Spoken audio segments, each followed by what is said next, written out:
Hey everyone, I'm Zara Durrani and welcome back to On Location. Today we're here on location at the Cranbrook Farmers Market, right in the heart of beautiful Kootenay country. And what a great day to come out and enjoy the farmers market. This isn't just a market, it's a living, breathing celebration of creativity, community, and connection. From handcrafted pottery and jewelry to small batch foods and artfully made goods, every booth here has a story. We're talking to the local vendors, to the incredible makers and small business owners who bring this market to life, the ones who pour their heart, soul, and local love into everything they create. Many of them live right here in the Kootenays, and they've found a way to turn their passion into something meaningful and something they can share with all of us. So come along with me as we're about to meet some inspiring folks, learn about their craft,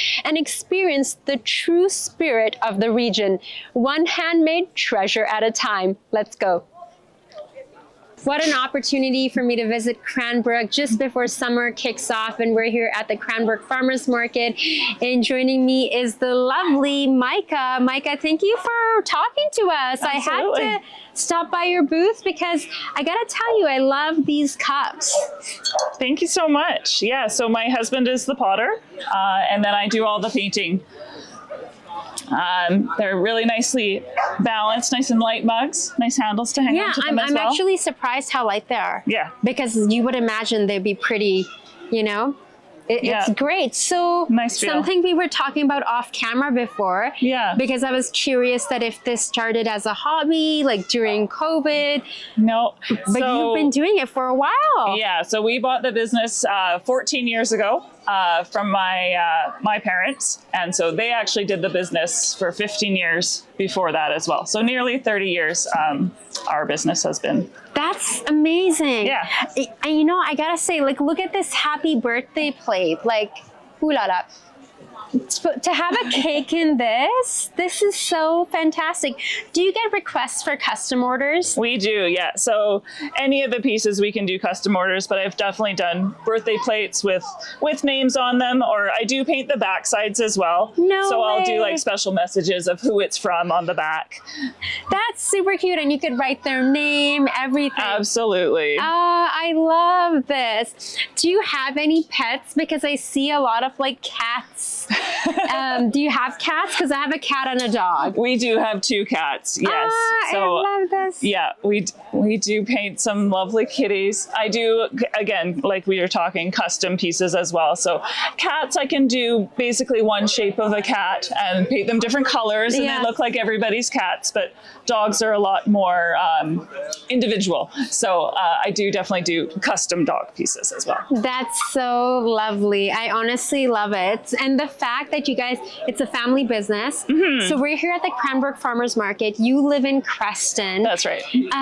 Tell me about life out here in the Kootenays. Like, it's my first time here. Okay. So, you know, I was having a conversation earlier with someone and talking about what a warm welcome I've received. Mm-hmm. You know, how happy and warm and inviting everyone is. Yeah. Were you born here? Yeah, I was born in Creston, my husband as well. And then we moved to the coast, to Victoria for 10 years. And now, yeah, back in Creston for 14 and raising our daughter there. It's just a lovely area, you know, just so much closer to nature and a lot slower paced. You can hear, we live right downtown Creston and you can still hear the crickets. Oh my goodness.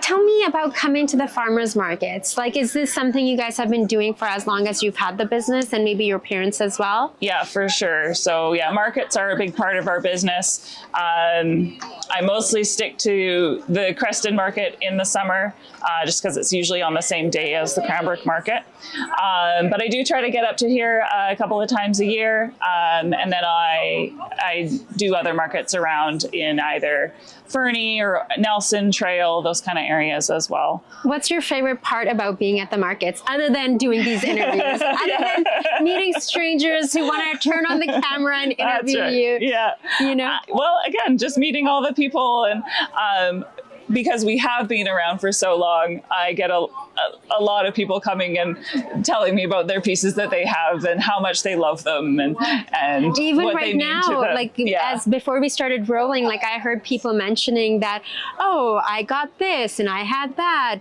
That's truly sweet. And I think I gotta say that what I'm loving is that, I mean, not this one here, but most of the pieces you're painting the back. Any of the bigger pieces, the trivets are just nice for sitting on the table. Hot dishes from the oven or stove can go right on those. But all the bowls and plates here, I do, put the It's like the Yogi Bear. Oh. Tell me about the painting process. Like, what were you always artistic? I would say yes.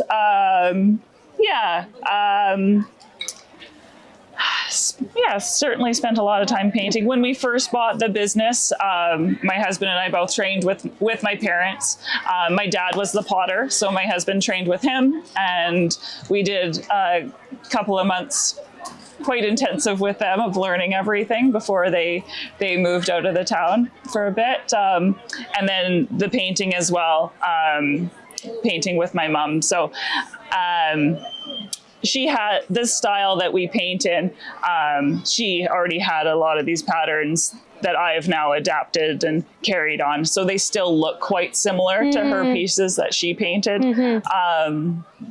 20 years ago.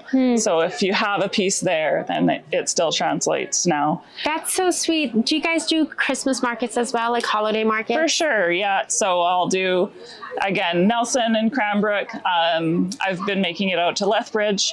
I'll probably get to Calgary this summer as well. Do people ever come to you and say that, hey, Micah, I would like to learn to paint, or, you know, do something like this? Can I learn from you? Could you do a private, or do you ever teach any workshops or classes? I have done different classes for sure before. Usually I do 2-part classes. So the first class, we build the piece. We have the slab clay rolled out for you already, and we put the clay. So we have templates so you can cut your pieces and make the project, and I walk you through that. I would and then the next time you come back, a week or two, just depending on scheduling, then you do the painting part of it. That's so lovely. We fire it again, and then you get your piece. Yeah. And you're like, is it out of your home, your studio, or like you have a separate studio? No, it is in our house. So the whole basement floor of our house, and then the garage. So the garage is set up as a gallery, and then the whole basement is studio space. Tom, walk me through your guys' day. You know, a day in the life of Micah. Like, what does a day or a week look like, and what kind of activities that you like to do to get inspiration and recharge? Like, obviously, you know, a bit more slower pace of life here compared to the city. But I think, like, as an artist, when you're painting, when you're, you know, because when you see your pieces here, they certainly put a smile on your face. I imagine you're attracting kids as well as the grandparents. You're attracting all ages. Absolutely. And same, like, we do so many different patterns. There's a pattern for everybody as well. So most days are spent painting. I sit at my desk and paint most days. I do all of our accounting bookwork as well. So some days I get to do numbers as well. Are you very like clear or strict about, okay, I'm waking up at this time. I have to be, you know, start painting around 8 in the morning or 7 in the morning? Are you very clear? We do, for sure. We work regular work days. When my husband's building as well, like, so the mugs, everything has a very tight schedule on when things have to get done for the building. So he'll throw mugs, like, he'll throw the body of the mug the one day, and then the next morning, because he'll wrap them up so that they dry a little bit, but not too much. And then the next day, he pulls the handles and attaches them when they're the right consistency. So it all happens at certain times in the day. Well, thank you so much. I truly appreciate you taking the time to talk to us today, and wishing you a great market. Today we're here in the beautiful city of Cranbrook. It's my first time here and I timed it perfectly so I would be here for the farmers market because, as you know, I love supporting local artists, artisans, vendors, any small companies getting started. And joining me today is this wonderful gentleman who it's your guys' first operational day today. It is. Can you please introduce yourself on camera? You bet. My name's Emerson, and we started a company called 96 Drink Lab. So what we sell is caffeinated seltzers and refreshers. So basically what we do is we make a caffeinated base, we carbonate it, and then each customer gets to choose their own flavor, sort of the most fresh coffee alternative you'll find. I love that. I mean, for me, it's like carbonated coffee, like it's such a win-win. Emerson, tell me the story behind, first of all, why is it called 96? Is that the year you were born? That's not the year I was born, unfortunately. It just happens to be, it's a memorable year and it has a lot of good associations for me. So we thought it'd be a fun thing to sort of build the brand around the experience of the 90s, maybe for some folks who didn't get to live through it. Okay, I mean, I certainly did, right? So tell me about like your guys' colors. The first thing I did when I entered the farmer's market, I saw these bright, vibrant colors. So right away, like your wife is off camera, Danielle, like she's wearing this beautiful bright pink jacket. Right away, you're drawn to you guys, you know, compared to, I know all the other vendors are bringing their own vibe. Was there a specific decision to like really go bright to attract people, young and old? Absolutely. We really wanted the brand to be as fun and playful as possible. So when we were sort of building out the brand, the choice was made to go with the most epic 90s colors, which, as you know, are sort of in the neon space. So we did our best to bring that back. Is there, you know, right away when I see your guys' outfits, I think of like 90s music. Was there like particular music you guys were listening to? Absolutely. When you're doing your testing, you're like, this works, this doesn't work. Absolutely. You're talking like No Diggity, Ace of Base, yes, all that good stuff. So that is 100% the inspiration. What is the sign? Yes, sign. I saw the sign. That's sign. right. I saw the sign. Okay. Absolutely. Wonderful. So Love it. a big part of the inspiration. Okay, fabulous. So tell me, I know this looks quite scientific back here because we have all these like beakers and like, you know, well, what's happening? What's the situation? What's going on here? How are you making these drinks? So basically, the concept is we're the drink lab. So everything is sort of flexible and creative. Our goal is to be able to create something that is unique for each customer. So it's very customizable. Okay. So with the beakers, this is how we're presenting the samples to the customers. And we can adjust caffeine levels, we can adjust sweetness levels, everything for each customer. So on the days when I have barely been sleeping and working too much and I need that extra caffeine, I can be like, hey, I need that extra caffeine. So is it like, can you purchase them in a can? How does that work? Do you not yet. Do you deliver? What's the situation? So right now it's only available on site because we're blending them just like a cocktail. We're blending it on site, and a mocktail. It's a caffeinated mocktail. So maybe a caffeine cocktail, if you will. So yeah, so very customizable, very fun for you can kind of use it at any time of the day as well. So the goal with the refresher is, if you don't want to have a cup of coffee in the afternoon, but you still need that bit of a pick-me-up, then you can come to the site and we can adjust the caffeine level. Maybe you just want it to be more similar to a cup of tea or something. And what are you guys using for caffeine? Like what kind of caffeine is going in there? Yeah, so it's all natural caffeine. It's derived from green coffee beans. Okay. So it's absolutely the most natural caffeine you can get. It's got a really nice kick.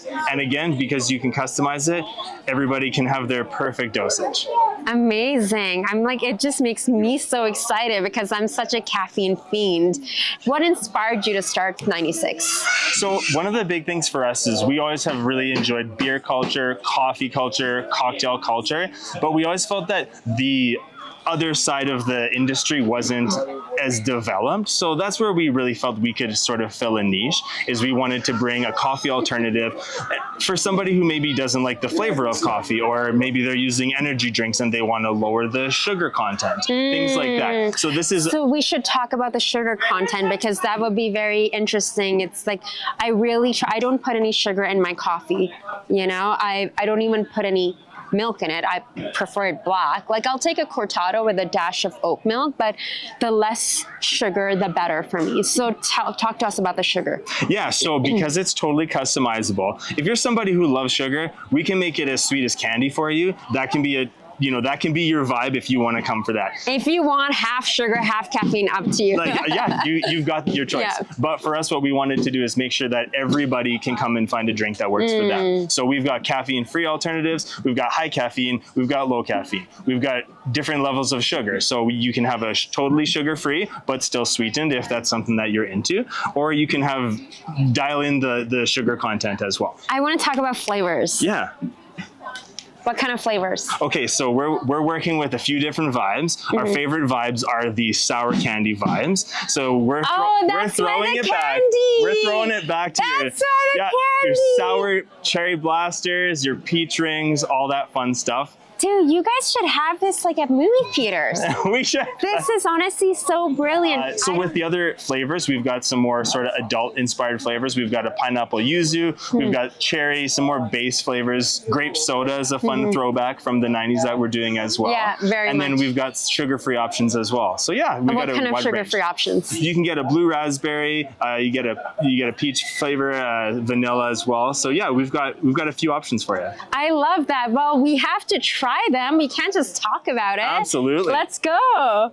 Okay, what are we making? Okay, so what we've got here is we've got our blue raspberry flavor here, so a bit more of a candy vibe, and then we've got the pineapple yuzu as well. Okay, can I smell them? I know it sounds kind of weird, yes, but I'm like... do.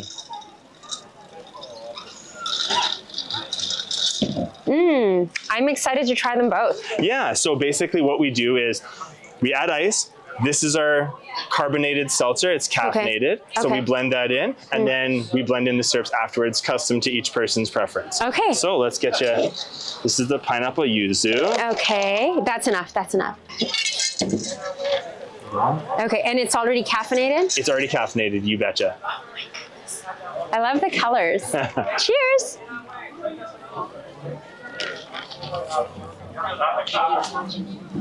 I love it.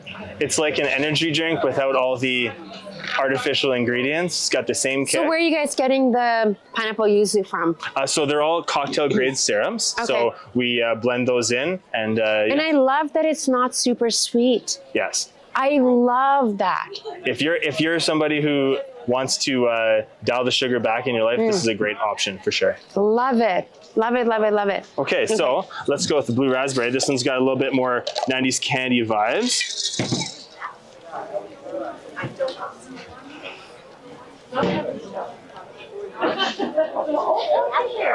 Like, but both of them, like I was expecting more sugar, but it's not. Yeah. Yeah. Both of them would be so great with popcorn, because I always want like good options you can have at the movies. I love going to the movie theater. I love watching movies by myself. I have like the Cineplex membership, and it's like, my next choice is going to be Mission Impossible. I can't believe I still haven't seen it. And I think something like this would be so great, because it's kind of one of those things when you're at the movie theater, you want to have your popcorn, and it's like, I want to have a drink too, and not just water. These are great options. I love it. And you were saying there's cherry and other flavors. Yeah. So you guys, okay. We've got the whole color spectrum sort of covered. So you've got a few different fruity flavors and a few different alternatives as well. Brilliant. Yeah. Brilliant. And what's the candy that's to go with the pineapple? Yeah, so basically what we're doing is with every drink, we're just going to load on a little bit of candy. I mean, who doesn't like a little bit of candy? If you don't want it, I'm sure you can find somebody who will want it. So our thing is we just want to kind of spread the love. I love getting freebies. If I'm going to a coffee shop and I get, you know, the little biscuit or something on the side, I just think that just elevates the experience. So we want to bring a bit of that to the functional drink space as well. You gave us enough details that we do that. Okay, perfect. This one's the pineapple yuzu. you were living in Alberta before. Yeah. Where were you guys living? Yeah, so we were living in Edmonton, definitely bigger space there. So yeah, it's been amazing here. I mean, you talk to people at the grocery store and everybody The just farmers wants market. to lend you a hand. It's been really nice. It's been a nice change of pace. That's amazing. And you got here just in time for the summer, and hopefully the weather is going to cooperate. I know yesterday it was like pouring. I hear Cranbrook gets 300 days of sun. Did you know that? They say it's the sunniest place in Canada. So in Canada? I thought it was just in BC. Yeah, so that's what they say. So we're really looking forward to some nice summer days out here. That's amazing. Well, congratulations, and thank you so much for talking to us, and wishing you good luck and like bienvenue at Cranbrook. Like, it's just like right on time. I think the stars are aligning for you guys. Thank you so much. Congrats for coming by. on the 96 Drink Lab launch. I'm getting an opportunity to speak to a lot of local artists, artisans, vendors, and joining me right now is Grant Gallicano. And I love the beautiful gifts and artistic pieces they're creating. I even got a gift from Grant this morning, a little keychain with my name on it. Tell me about Brilliant Elements. What inspired you to start Brilliant Elements? Well, the truth of the matter is, we started it because I saw a machine for sale on Facebook, and I figured I had to buy it. And then once we had this machine, we had to figure out what we're doing with it. And that's considerably different than what it is now. Like, when we first started, it was, nothing like the layered art. Like, right now, we boast one of the largest collections in Canada for layered art like this. And really? We're crazy, and every week we make something new. And we've been at it for a number of years now. It's like 5.5, 6 years now. So this would make such a beautiful gift. And for someone like me who has a dog and a cat, I noticed you have a lot of dogs and cats here. I was thinking, they're right behind you. Yeah, they make like such great gifts. Like, this is so well done. Thank you. What I tell everyone is, it's all me, not to listen to Tish at all, but Tish is really the one that makes them all pretty. The idea is, if it was me, they would all be this color. So Tish is the one that actually gives them the colorful flavor. This is stunning. She does an epic job. We have a paint collection that would make any kindergartner very jealous. It's like there's a room dedicated to painting, and there's paint everywhere. Have you both been always very artistic and creative? I can't speak for Tish in that matter, but I would say so. Like, it was, because I remember all through high school I was very artistic, and then work got involved, and I had a life that didn't involve that at all. And that was, I guess, 30, 40 years as a career that way. And then when the machine came along, it's like, oh, I can be artistic again. And so yeah, it was quite fun as far as that goes. Like, that's the benefit of this is that we can actually create anything. So the machines are very flexible. Of course, there's still some expertise in learning how to use it. Of course, a lot of trial and error, but obviously you guys have been doing this for a while, from 2019 till now, and even through COVID. And I feel like they just make like this would be such a great gift for a 6-year-old. Yeah. Well, several times at Christmas time, what would happen is people would come here and they go, I'm going to win at Christmas this year, because they have gifts that they wouldn't expect to see otherwise. There are a number of companies now that are starting to do the layered art like this. When we first started, people were like, I've never seen this before. And to the extent of the layering we do, like the layering and coloring and the selection we have is what does it. We've never actually been able to put everything out because there's not enough space. Okay. Like, we do usually a 10 by 20 table, or 10 by 20, let's do that in English, 10 by 20 tent with 6 tables. And it still isn't enough to put everything on the table. And obviously people can custom and they can request. I was surprised to see you guys are also doing earrings. I think that's really cute because you can have those custom gifts. So tell me about being involved in the farmers market here. When did you guys started coming to the farmers market to have your tent, your booth here? Well, we originally started with because when we started really doing it, COVID was hitting, so there was really no markets. So the first markets we were going to were in Castlegar. And then it's funny because we're from Trail, but we were doing a Castlegar market, and then we started doing the Trail market as well. So we started coming to Cranbrook, I think about 3 years ago. I've got a nephew that lives in Kimberley, and so we were visiting there and realized it's like, well, there's a farmers market here. Why don't we just explore that as well? Yeah. And so we do travel quite a bit. Like we're in Cranbrook next weekend. We're in not Kelowna, Kamloops. Yeah, so we do markets in Kamloops, Kelowna, Cranbrook. try But that keeps things very exciting, doesn't it? So you don't get bored. Like I was asking you off camera before we got started earlier, like if this was your full-time thing, and you guys were like, no, you both have full-time jobs and you're doing this, but it sounds like it brings out your creativity, your passion, and you're not seeing the same people. You get to meet different people, different vendors, and especially if you're going to different cities like Kamloops and Creston and wherever you're going for the markets, like it must keep things very exciting. Well, the fun part is that we actually call it our market family as well. So when we show up, there's marketers that we know on a regular basis. Like actually, it's funny because I've nicknamed a girl across from us there. She sells candy, so I've nicknamed her Candy. Not her real name, but that's what I call her. And she knows when I say, hey, Candy, that I'm saying hi to her. Yeah. So it's like the marketers you're with when you set up, you're here all day, you take down, you get to know them as well. Yeah. And then there's the clients that come in and actually, we have repeat clients that come along quite a bit. And then there's the new people that we had. Last time we were in Cranbrook, there was a couple in from England. And they basically said, we're just here visiting. And it's like, we've never seen this, so this is great. We get to bring it home. So. Amazing. I mean, even right now when I see this, like I feel like this one here is such a beautiful gift. J'adore. Like I love this so much. The kids can actually sign it. It's so beautiful. I feel like it's so quintessential BC. Well, it's interesting how every one of these has a story. What I'll do is I'll pick up this one just because, but this one here, when we first made it, this is one of the first layered ones we were making, and I wasn't really thinking about the width of it. So when I whipped it up, it was like this thick. Yeah. And I bring it upstairs, show it to Tish, and Tish is like, what is that? It's like, it's Waller. She's like, that's more like a doorstop. So there's a learning curve to figure out. It's like, no, we can't use the really thick wood when we're doing that. And with the layers in some of these, it is quite striking for what we can create. And like, it doesn't look like this when we start out. We started making those. And then there's the idea of, I have an idea, I bring it upstairs, Tish plays around with it, and then we go back downstairs, try it again. And like a lot of times it's not like, oh, push a button and done. There's a process of actually getting involved to the point where it's something that we're willing to show and share with other people. Yeah, no, it's beautiful. It's funny, I decode this as our sunrise over the ocean, but everyone tells me because we're in Western Canada, it has to be a sunset.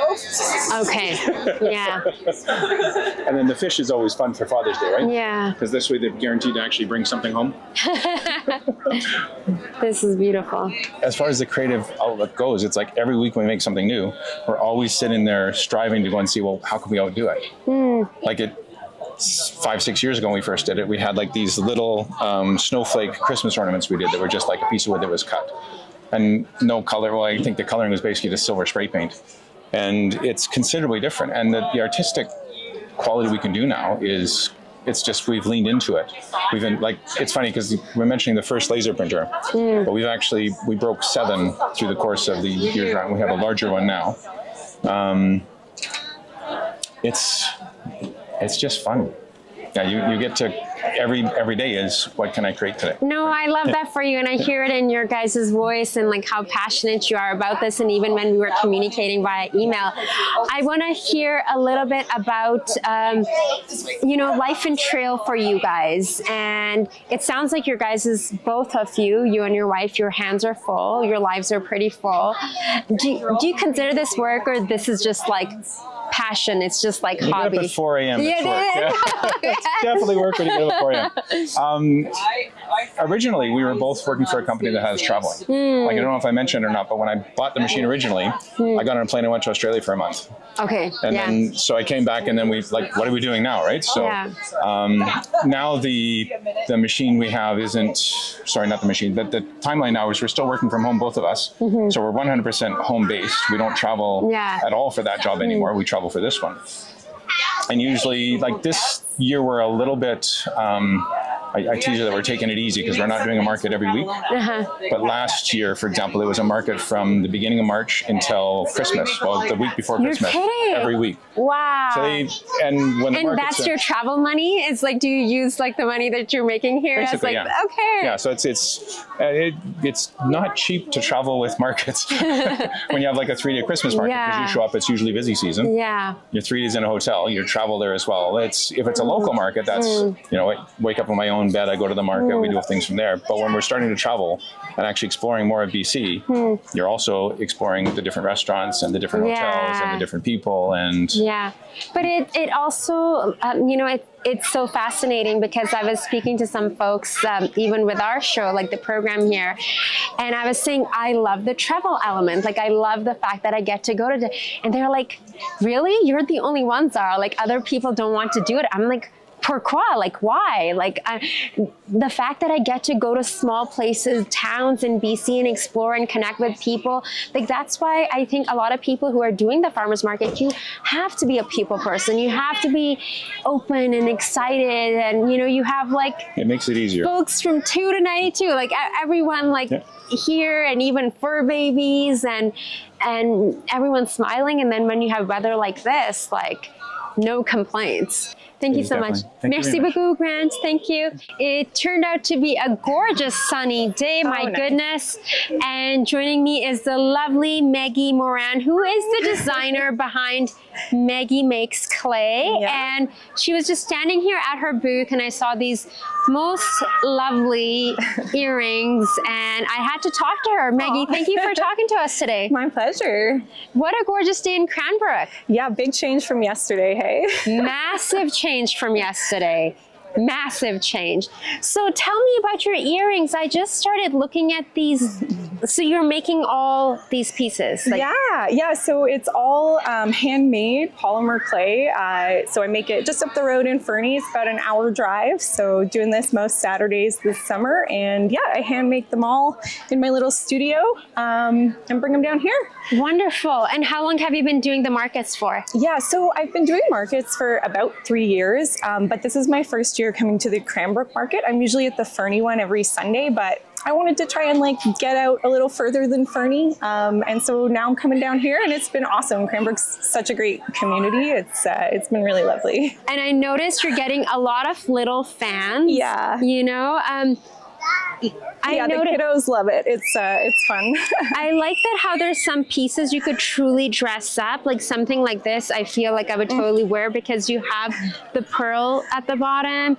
What got you started? What got you making all these beautiful earrings with clay? Yeah, so I actually started during the pandemic. I was working from home. I do freelance web work as my sort of other half of my job, and I was just looking for a creative outlet. And yeah, the clay is so versatile. I was totally hooked as soon as I started doing it, and then friends wanted to buy it, and then I was like, maybe I'll sell it at markets. And so it's just like blossomed in 3 years. I do wholesale now. I'm at the Fernie Arts Co-op. I'm actually on the board of directors there too. Brilliant. Yeah, it's been a really cool journey. And so is this your full-time thing right now? Yeah, so between this and freelance web work, like web support, web design, marketing stuff, I have a few long-term clients that I work with, and then yeah, I do this as well. So it's a studio when I'm making clay, and it's an office when I'm making websites, basically. And I'm sure it must be also very enjoyable when you're painting and coloring and you're working with your hands, because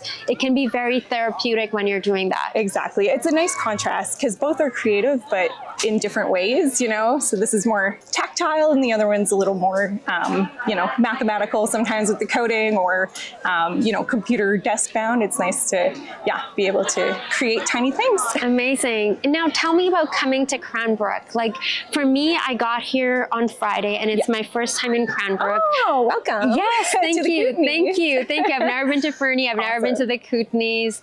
And I gotta tell you, I am surprised, like in the best way, the warm welcome that I've received. Yeah. You know, it's been truly like heartwarming for me. I'm already like, hey, talking to the tourism folks, I'm like, you guys got to bring me back here. You know, I want to come back. I want to go hiking. I want to explore. And I hope the weather sustains. Yes, fingers crossed. Yeah. So tell me about like coming here, and how is like, obviously you're just like, you know, not so far away from Cranbrook.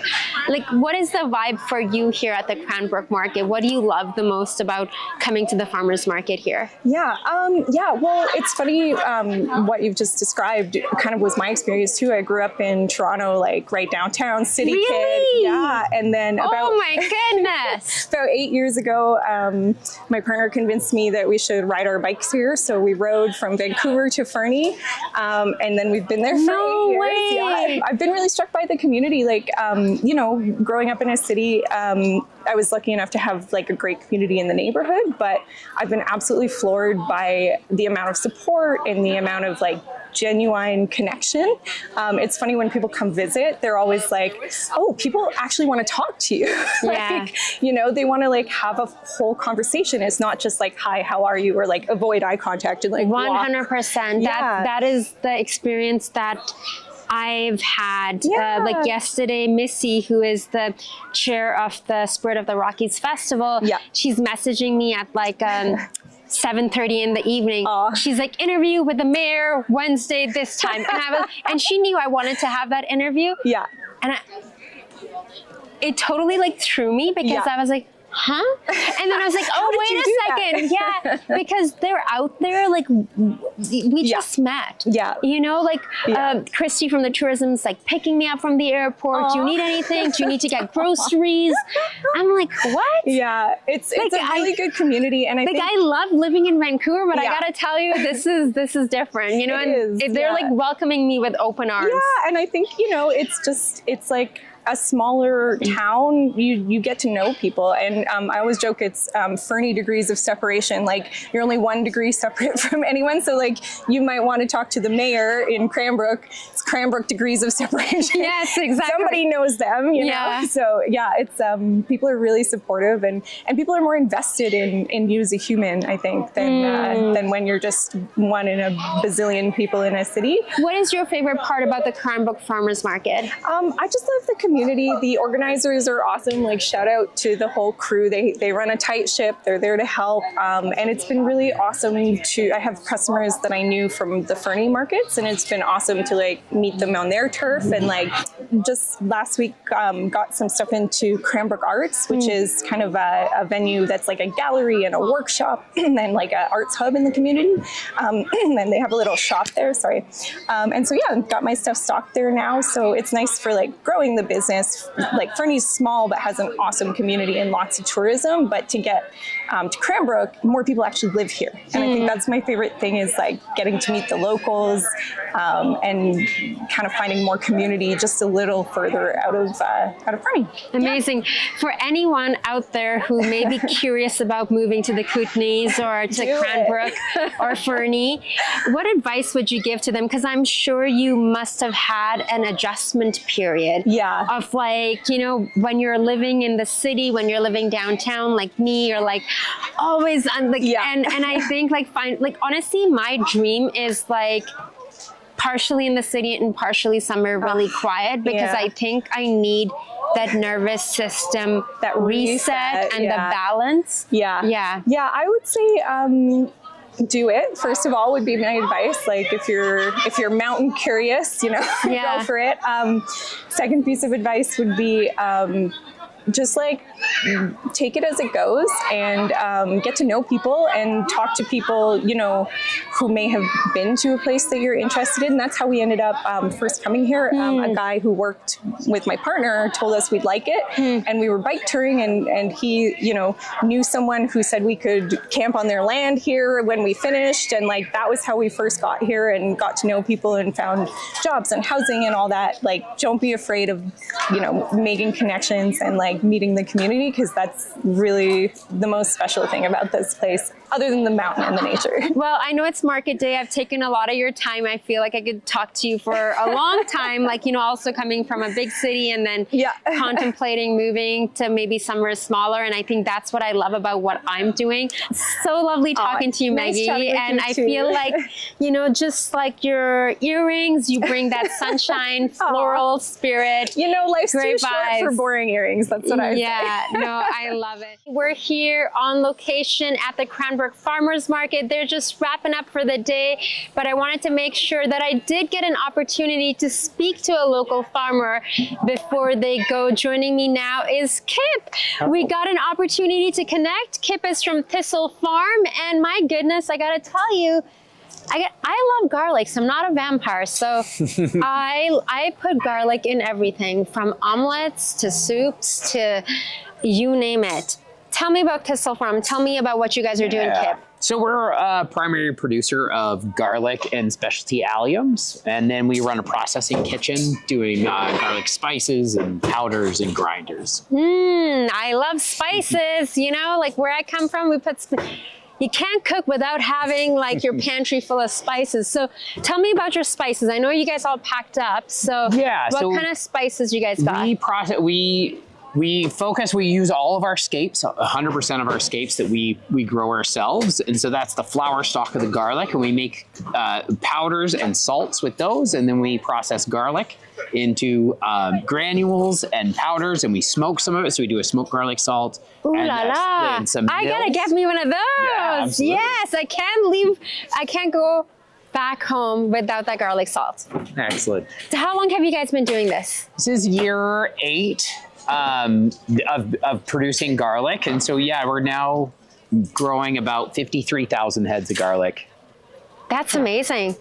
And this is what are you guys doing Thistle Farm full-time? Like full-time, year-round? Yeah, that's right. My wife and I and my 2 kids. Yeah, that's what we do. The kids as well? How old are the course. kids? They're 4 and 6. They help out quite a bit. Oh my goodness, and they weren't here today at the market? No, they're with Grandma and Grandpa for one of the first times in a long time. Oh my goodness, that's a family affair. You guys live in Cranbrook? No, we're actually based in the Creston Valley. Okay. So we're in Windle, just north of Creston. Okay, so tell me about being a part of the farmers market here in Cranbrook and life in the Kootenays. Like, tell us about that. It's my first time here, so you gotta give me. I gotta get all the information. Well, you know, it's a small community, and you know, there's a lot of products that are grown in the Creston Valley that we have to drive out of the Creston Valley to find our bigger population centers like Cranbrook and Nelson.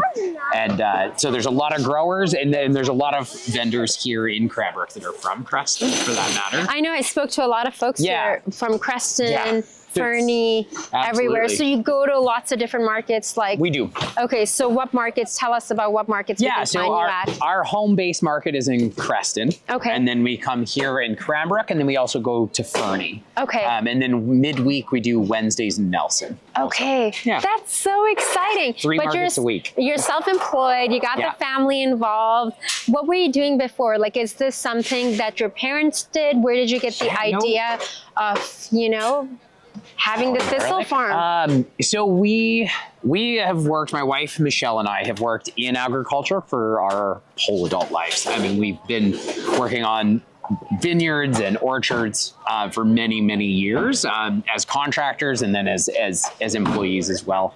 But we're first generation farmers, and we just decided, we found some land that we really loved and fell in love with the Creston Valley and wanted to have our own business, and started growing garlic with help of another farm that kind of held our hand through the first few years. And then now we moved onto our own place and bought the land where we were growing, and yeah. Love that. Tell me about life in the Kootenays. Like, you know, I'm coming in town from the city. I've never been to the Kootenays, never explored this area, and I'm so grateful I get to, especially on a day like today. Yesterday, different story, but certainly with the parade and the Spirit of the Rockies Festival, you really felt like it's such a different vibe. Like, people were out honking, cheering with their umbrellas, and then today, even a very warm welcome here. So how is it different for you living here in the Kootenays compared to where in Washington State? In Washington State, you know what I find there's a lot of differences. What do you what love I really about, enjoy about living here, it is really that it's these small communities in the mountains that are really self-reliant, because we don't have the big connection to the larger population centers of the city. Like, we're really, I mean, it's 5 hours to the nearest major airport. We don't have those big markets, especially as a small business owner. We have to kind of rely on each other to kind of help make ends meet and to find what we need to serve our communities is more of a challenge. But because everybody's in the same boat doing the same thing, it adds up to a really vibrant business community. We love coming to market. Typically we can bring our kids with us to market, and they work with us at home, and we can be at home with them as they're small. So that's been one of the major choice of lifestyle. Do they go farmers. and find little gifts for themselves? It's like, do you're like, okay, here's $5 for you, and this is what you get for helping me out at the market. Absolutely. And we're working with my son to get him starting to sell his own projects at our booth for next year. No way! Yeah. What is he going to be selling? Well, he loves making dream catchers and bracelets and all sorts of things. Really? Oh my goodness. Is there something else you'd like to share with our audience before we let you go? Get out to your local market and eat local. Indeed. Well, thank you so much, Kip, and thank you, Thistle Farm. I'm loving the I heart garlic, and definitely not vampires here. We're big garlic fans. Absolutely. Thank you so much. Thank Merci you. beaucoup. Merci. And I let you pack up. I love the whole setup here. It's wonderful.